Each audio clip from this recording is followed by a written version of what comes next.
Thank you, Mr. President, honorable members of the European Parliament. I'm going to make reference to the issue of the debate, Nagorno-Karabakh region, and if you allow me, at the end I will say some words about the issue raised by our Cypriot colleague. Members, the current military confrontation along the line of contact in Nagorno-Karabakh conflict zone is of our utmost concern. It is the largest confrontation since 1993-1994. And those days we have been very engaged on this issue. On the day that fighting erupted, I released a statement as High Representative calling for an immediate cessation of hostilities, de-escalation, and a strict observance of the ceasefire. During those days, I had several phone calls separately with the Armenian and the Azerbaijani foreign ministers, urging both sides to stop hostilities and return to the negotiation table. Our position is clear: fighting must stop. Both sides need to re-engage in meaningful negotiations, which, by the way, have been not very much fruitful in the last 30 years, without preconditions, under the auspices of the OSCE Minsk Group co-chairs. There cannot be a military solution to the conflict, nor less an external interference. This position was reinforced by the European Council, held on the 1st and 2nd of October. We have seen extremely worrying reports of a surge in attack on populated areas, which is taking a deadly toll on civilians. We strongly urge the sides to fully observe the international obligations to protect civilian populations, and with the resources we have urgently allocated a small amount of money in humanitarian aid for the affected populations. In fact, we don't have a lot of information about how the conflict is developing. Detailed information is scarce, and there are a lot of fake news. OSCE monitoring on the ground remains suspended, so we don't have observers. But what we observe is an increasing amount of disinformation, which is aimed at mobilizing the domestic audiences in both countries and could be used to pull regional actors into the conflict.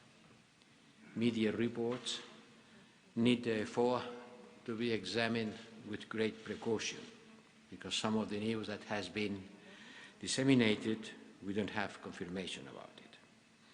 At this stage, further escalation of the conflict and involvement of regional actors unhappily cannot be excluded.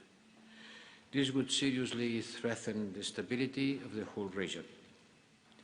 On the 13th of September, I discussed the situation with the Russian Foreign Minister.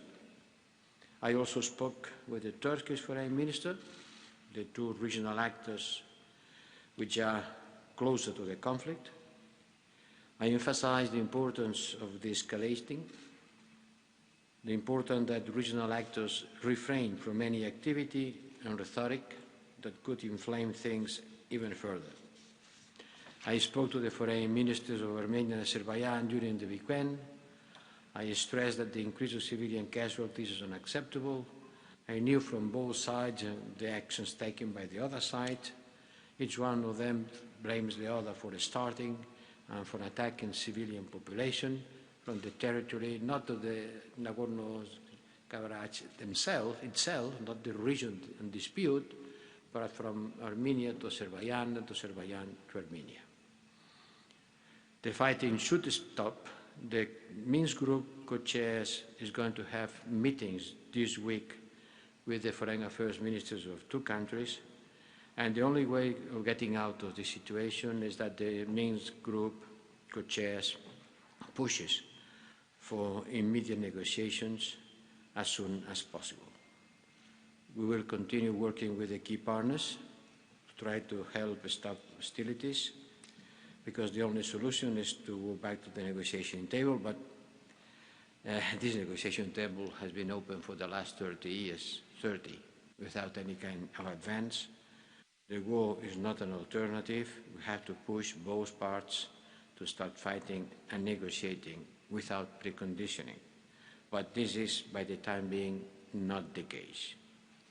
I'm sorry I cannot inform you more about that, because I said the information is very much scarce, and we have to take very much care of disseminating news which has not been confirmed. And about the situation in Cyprus, I share the concern of the honourable member who took the floor a moment ago. For sure, this issue of Famagusta was taken into consideration on the European Council also. The opening of this area, which is a closed area, according with the ceasefire agreements on the auspices of the United Nations, is a serious violation of this agreement. And yesterday we issued a statement, and today the 27th will issue another one, asking to Turkey to stop doing this activity. You know that the European Council issued a statement about the situation in Eastern Mediterranean, and for sure this is not going to help. Just by the contrary, it's going to increase tension and to make it more difficult to reach an agreement on a especially difficult situation for all of us on Eastern Mediterranean. Thank you.